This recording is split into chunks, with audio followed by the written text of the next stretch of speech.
T.J. Hooker. Sorry, T.J. Hooker. Yeah, so William Shatner did that, and he plays a beat cop. Just a regular beat cop. Yep, and he... Police procedural? Sergeant Hooker. Yeah, it was a procedural with Heather Locklear. Really? As his love interest? No, as one of his... So it was a police academy that he would bring... He had a young partner played by Adrian Zemed. Okay. And what's the other... And then Heather Locklear was paired with...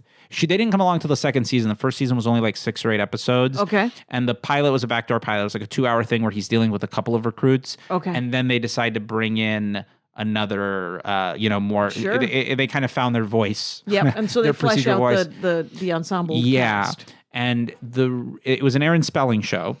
Oh. Yes. So it was it definitely dealt with the fantasy aspect of being a police officer. Sure. Because and also... Did Aaron Spelling do Love Boat and Fantasy Island? He did. I feel like he did, right? He did Love Boat. I don't know if he did Fantasy Island. I think he did. And then I know he did Charmed. Oh, that was then Melrose Place. I mean, so in the middle of all that, T.J. Hooker. T.J. Hooker, yeah. How many seasons, T.J.? 4. There are 4 seasons. Yes, so the first season was very short. It was on, I believe, ABC. Okay. Up until season 3, which was the best season. Okay. And then the 4th season, it got moved to CBS as their... they had a Sunday night series where it was like they would be feature length. It would be like 90-minute episodes. Oh, okay.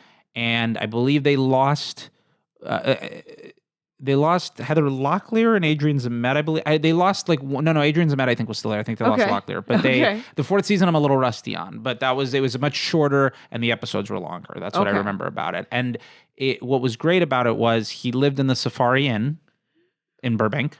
In Burbank, he lived in the Safari Inn, which is a motel on Burbank Boulevard. Yep, and he got on Olive. It's on Olive? Yes. Okay. And which it got more popular when True Romance came out.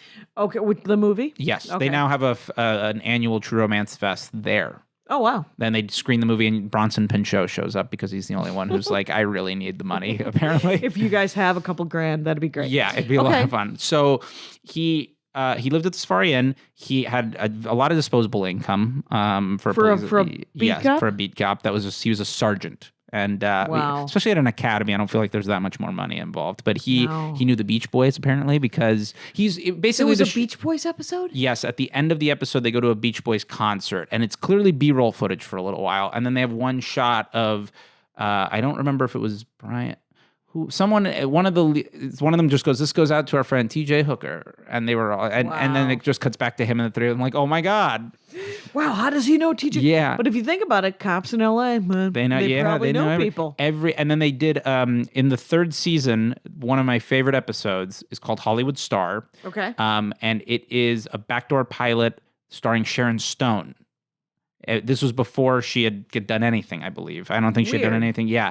And if you watch the beginning, I mean, the credit sequence finishes, and then there's this entire musical number of her walking up Hollywood Boulevard. It clearly looked like another credit sequence. Right. Like she was walking into her own program. Yes. And her name was, I believe, her name was Danny Starr was the character's name, is why it was called. 2 R's. Yeah. I know. Yes. Very good. I can only hope.